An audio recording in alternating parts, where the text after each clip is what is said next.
Hello friends, আসসালামু আলাইকুম। Welcome back to my channel Lima's recipe. তো আজকে বাইরে প্রচণ্ড বৃষ্টি হচ্ছে। তো বৃষ্টির মধ্যে যদি বাসায় মাছ মাংস না থাকে তাহলে অবশ্যই আমার এই রেসিপিটি ট্রাই করে দেখবেন কেমন লাগে। তো চলুন দেখিয়ে দিই। এই জন্য আমি 3টা ব্রয়লার মুরগির ডিম নিয়েছি। ডিম 3টাকে চুলায় বসিয়ে সিদ্ধ করে দেখুন ছুলে নিয়েছি। এরপরে এই ডিমগুলোকে কড়াই একটু তেল দিয়ে তারপরে ডিমগুলোকে ভেজে নিব। দেন ডিমগুলোতে একটু হলুদ এবং একটু লবণ দিয়ে দিব, তাহলে কিন্তু টেস্টটা ভালো আসবে। তারপরে আবার একটু ভালো করে নাড়াচাড়া করে দিব। তো ডিমগুলো কিন্তু একটু লাল লাল করে ভেজে নিতে হবে। দেখুন একটু যখন কালারফুল হয়ে গেছে, এখন আমি এই ডিমগুলোকে তুলে নিব। এবার প্লেটে নিয়েছি আলু কুচি। এই আলু কিন্তু আমি 3টা আলু নিয়েছি এখানে মাঝারি সাইজের। তো আলু 3টাকে ভালো করে ছুলে সাইজ করে পরিষ্কার করে ধুয়ে রেখেছিলাম। এবার যে তেলটায় আমি ডিম ভেজেছি সেই তেলের ভিতরে আলুগুলোকে দিয়ে ভালো করে একটু লাল লাল করে ভেজে নিব। তার জন্য এখানে একটু লবণ আর একটু হলুদ দিচ্ছি পরিমাণ মতো। এটা কিন্তু পরিমাণ বুঝেই দিতে হবে। তারপর এটাকে ভালো করে একটু ভাজি করে নিতে হবে। তো এই আলুগুলোকেও আমি বেশ কড়া করেই ভাজি করে নিব। দেখুন আলুর কালারটা কিন্তু চেঞ্জ হতে শুরু করেছে। দেখুন কেমন হয়েছে দেখিয়ে দিলাম কাছ থেকে। এরপরে আলুগুলোকে একটা প্লেটে তুলে নিব।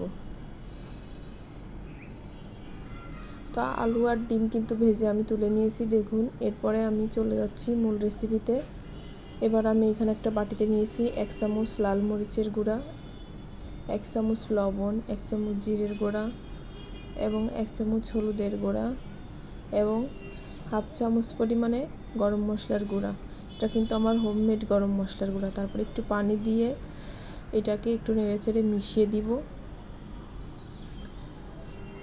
এইভাবে একটা ব্যাটার বানিয়ে রাখলাম। এদিকে চুলায় কড়াই বসিয়ে তাতে আমি যে তেলটা ছিল তার ভিতরে রসুন বাটা আর পেঁয়াজ বাটা দিয়ে দিয়েছি। এরপরে দিলাম কিছুটা পরিমাণে কাঁচা পেঁয়াজ কুচি। তো এইটা দেওয়ার পরে একটু ভালো করে নেড়েচেড়ে নিব। দেন কিছুক্ষণ পরে এর ভিতরে আগে থেকে যে ব্যাটারটা বানিয়ে রেখেছিলাম সেই ব্যাটারটা ঢেলে দিব। আজকে আমার হাতে খুব কম সময়, এই জন্য আমি এই ঝটপট এই রেসিপিটা ট্রাই করেছি। দিলাম কয়েকটা কাঁচামরিচ। তো এরপরে তেলটা যখন উপরে চলে আসবে তারপরে এখানে আমি আলুগুলো দিয়ে দিলাম ভেজে রাখা। তারপর এটাকে নেড়ে চেড়ে ভালো করে মিশিয়ে দিতে হবে। তো দেখুন আমি একটু কষিয়ে নিব, এই জন্য সামান্য পরিমাণে একটু পানি দিলাম। যেহেতু আলুটা আগে থেকে ভেজে নিয়েছি তাই আর বেশি পানির প্রয়োজন হবে না। তো পানি দেওয়ার পরে একটু ঢাকনা দিয়ে ঢেকে রাখলাম। কিছুক্ষণ পরে ঢাকনাটা তুলে দেন আবার একটু নাড়াচাড়া করে দিলাম। এরপরে আবারও কিছুটা পরিমাণে পানি দিলাম। এটা কিন্তু ঝোলের পানি দিয়ে দিলাম একদম। এরপরে আগে থেকে ভেজে রাখা ডিম 3টা দিয়ে দিব। তারপরে একটু নাড়াচাড়া করে ঢাকনা দিয়ে ঢেকে রাখবো। কিছুক্ষণ পরে ঢাকনাটা তুলে আবার একটু নাড়াচাড়া করে দিব।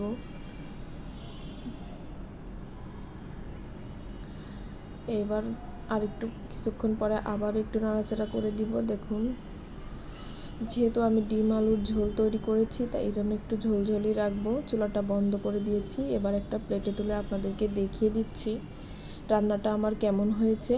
তো দেখুন আমার রান্নাটা মাশাআল্লাহ অনেক বেশি সুন্দর হয়েছে আর খেতেও কিন্তু অনেক বেশি মজার হয়েছে। কি বলবো, বাসায় না করলে বুঝবেন না আসলে কেমন হয়েছে। ধন্যবাদ সবাইকে, ভালো থাকবেন।